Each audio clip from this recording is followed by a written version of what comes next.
Ladies and gentlemen, William Samoei Arap Ruto, the President of the Republic of Kenya, has actually embarked on early campaigns. But William Ruto has been running into hostile crowd across the country. Why do you think William Ruto is running into hostile crowd?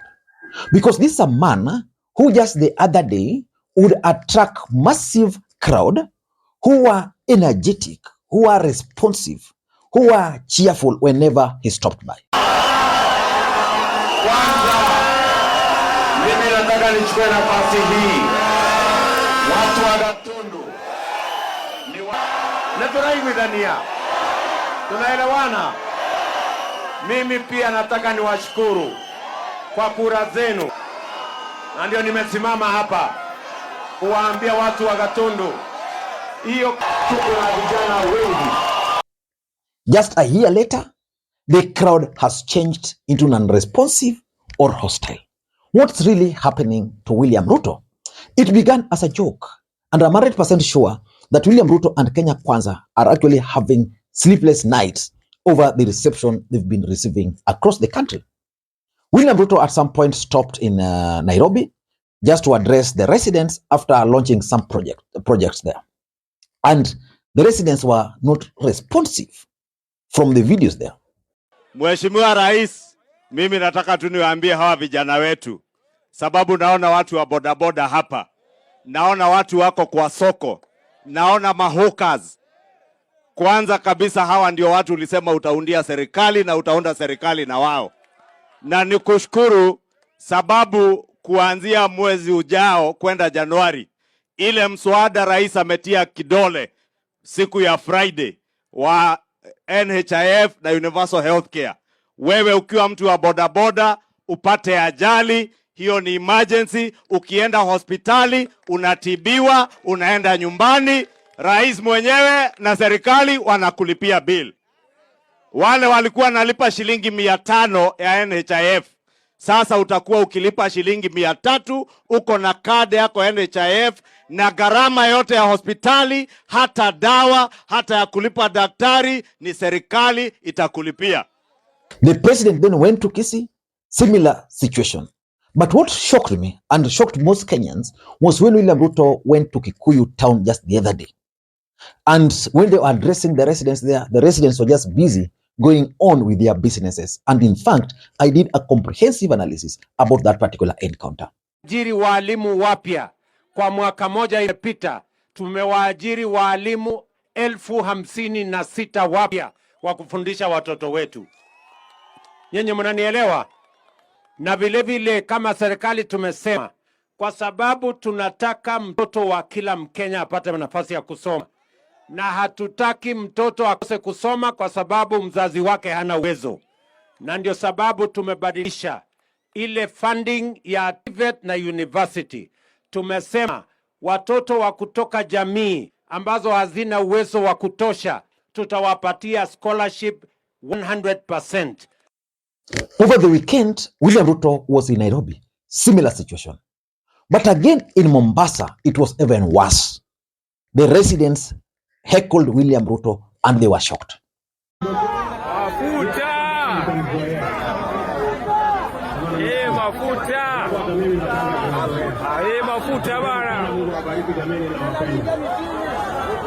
So why is William Ruto receiving hostile reception across the country?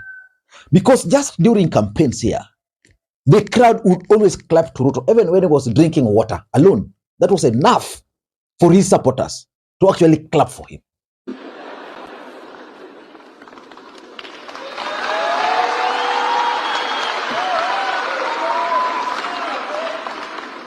Thank you very much.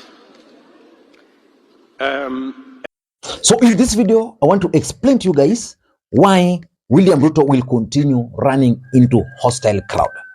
And William Ruto is definitely or is likely to become a one-term president. For those who followed the politics of this country after the handshake, this is what started happening to Uhuru Kenyatta. Uhuru Kenyatta would run into hostile crowd in central Kenya. And most people believed at that time that most of the hostile crowd Uhuru Kenyatta was running into were actually sponsored crowd. But the truth of the matter is that Mount Kenya ultimately left Uhuru Kenyatta. I'm seeing the same thing happening to William Ruto unless we'll make some drastic measures to change the situation. So in this video, I want us to look at why that's happening. Before we do that, in case you're watching this channel for the first time, please take a second or two, click that subscribe button so that next time we produce a video like this, YouTube will automatically notify you. And to the subscribers, I want to continue thanking you guys for your continued support. Because without that support, this channel cannot be where it is. Ladies and gentlemen, why do you think William Ruto is running into hostile crowd across the country? It is not a child's play. We must be seen. We must. Whether we Ndekni or we Kitni, we must be seen. It's not a joke. We are. For me, number one, I think the promises that William Ruto made to Kenyans is what is causing anger in Kenyans because he's unable to meet those promises. And if you were to play the clips of William Ruto before he became the president and the promises he made to Kenyans, then you can clearly understand why Kenyans are actually bitter with this man. When Kenya Kwanza was campaigning, let me just play for you this short hustler song. In that song, they actually inserted the cost of basic commodities in it.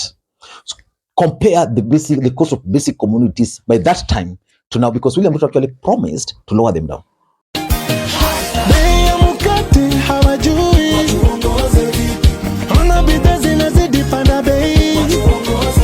Wameshikana waumize masikini, wanakoroga katiba ya wafaidi. Ameuza mayai huyu hatatuelewa, anajua shida huyu hatatuelewa. Hasa ndio wetu, ndio wetu, ndio wetu. You can clearly tell that the cost of basic commodities, which was the basis of that song, have actually gone much higher. In fact, I was reading some article where the author was explaining how the cost of fuel has actually led to low consumption of fuel by Kenyans, and therefore the taxes which these guys had anticipated to get have actually reduced. So the truth is, Kenya Kwanza government promised Kenyans heaven, but they've delivered Kenyans to hell. We have a very useless kind of leadership now in this country.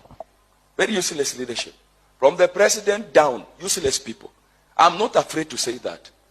What is the use of a leader that cannot keep his promises to his people? You say you are always keeping promises. Always giving promises. Promise after promise. Promise after promise. Promise after promise. Fulfilling none of them. Are you useful? Maybe you are useful somewhere else. But in that position, you are useless. You are only useful because you are delivering. And sadly, William Ruto is yet to understand that Kenyans are actually very bitter, that is unable to keep the promises. Number two, why Kenyans are bitter is because of Kenya Kwanza policies. Immediately, William Ruto took office. You know, he took office in October. Then, of course, the financial year was running up to July. He had an excuse that, you know, that is not our budget. We are yet to implement our budget. So when Kenya Kwanza budget was read, that's where Kenyans' problems compounded. That is the honest truth. So Kenya Kwanza came up with the tax policies that affected in a very big way almost each and every Kenyan. As we speak, in January, majority of parents will not be able to take their kids to school. That is the fact. Majority of parents will not be able to take their kids to schools in January. The cost of living has actually gone up because of tax. And the reason why William Ruto was increasing this tax is not being felt. For example, when William Ruto government decided to increase housing levy, and they are deducting it from Kenyans, number one, teachers, for example, nurses, for example, everybody who is paying that tax, they're not feeling the impact because they're not seeing their houses. But to add salt to an injury, you promise that that housing levy was going to help solve the equation of unemployment. And I give people example of Homa Bay, because in Homa Bay, they started a housing project, which is going on well, is almost getting complete. Swali. How many people are employed in that site, construction site? Is it directing the people of Homa Bay completely? Has it addressed the question of unemployment in Homa Bay? Just that alone. You realize that it's not even being felt. But for Ruto, he made it appear as if the moment the house levy will be paid, the moment those houses will be constructed, direct employment will happen and it will be felt. So most people from Homa Bay are seeing those houses, but how many are employed there directly or even indirectly? So it means the policies are actually not working. But the truth is, majority of Kenyans are actually paying for that tax. And that's why sometimes I pity Azimio, because they don't have a proper communication strategy. If Azimio had a proper communication strategy, that would have been enough reason for them to send William Ruto home. So Kenya Kwanza policies are not working. Just listen to this guy giving his mashoja, his version of Masojedi, so that you can understand how Kenyans are feeling. To the members of the press and the general public, it is very important for you to note that so much has been achieved by this government, and so I am here to present to you the scorecard for the Kenya Kwanza's administration 1 year after the general elections. And it is very important for you to note these things so that you don't go around saying, oh, this government is not working, listening to our majamaa wa porojo. We will not allow them to succeed in their evil endeavors. So the following are the items representing the things that have been achieved by this government, and therefore take note. So the first one, tumesema, tumeweka mikakati, tutafanya, tutapunguza, tutateremsha, tutarekebisha, tumeondoa, hatutakubali. Vile vile mwaka huu tumeongeza chini ya miezi miwili kufikia mwezi ujao, kuanzia mwezi wa 9. Tumeelewana?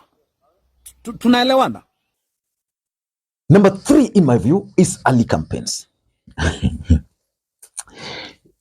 Ladies and gentlemen, William Ruto is used to campaigning. He campaigned from 2017 to 2022. He succeeded in winning the presidency. Now, majority of those who supported Ruto, and even those who did not support him, expected William Ruto to now settle in office and deliver to Kenyans. What they are seeing is a man moving around the country. Moving around the country in the name of launching projects. And Kenyans are wondering, which project is this guy launching? In most cases, William Ruto is actually launching or relaunching projects that Uhuru Kenyatta had actually completed. So Uhuru Kenyatta did some of the project. He didn't even bother to come and launch. You come, you spend a lot of money in big convoys to just come and launch them. So Kenyans are like, what is this guy doing? You know? So the truth is, Kenyans expected William Ruto to sit and work. And as usual, the fact that is now common, people really don't feel him. You know, previously, people really wanted to hear what he was going to tell them. Currently, he has nothing to show. Then Kenyans are like, what's happening? So it would be important for William Ruto to review his strategy on early campaigns. Just the other day, Mr. Beast was in the Republic of Kenya. And he was there silently. Very few people knew he was here. Then he went and did a video where he revealed that he actually sank 52 boreholes. No noise, nothing. Well, there was a point in this country when William Ruto went to launch a single borehole in Muranga, a single borehole. All president, a deputy president, the cabinet, members of parliament, the governor. So you can just imagine the show of might just to launch that single borehole. This is a man who came, sank 52 boreholes without noise. He just went, and Kenyans were shocked. He even decided and equipped some schools with the latest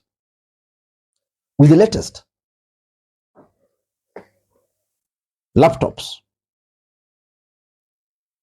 Schools.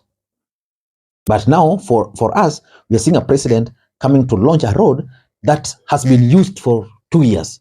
So Kenyans get serious. So the early campaign has made Ruto common, so people don't really feel him. Sometimes, like for example, if he were to keep away a bit, then whenever he comes, people will be eager to go and see him. But now it's too common. And lastly, I think William Ruto had a cosmetic support.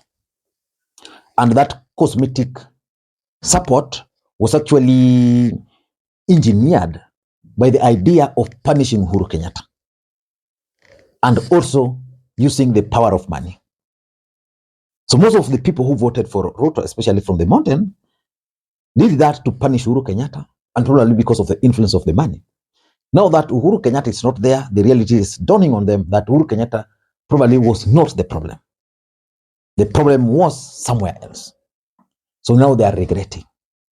And because of those regrets, they are not keen on seeing Ruto. And let me just add that the death of the dynasty narrative is also impacting and causing the hostile reception. Because previously, Ruto would go and stand awatu, sisi maskini, things like those. But now he doesn't have that kind of a platform. That kind of opportunity to accuse Uhuru Kenyatta, accuse Raila Odinga of everything or anything, because he's now the president of the Republic of Kenya. And that's why in his own backyard, this is what the people think about him.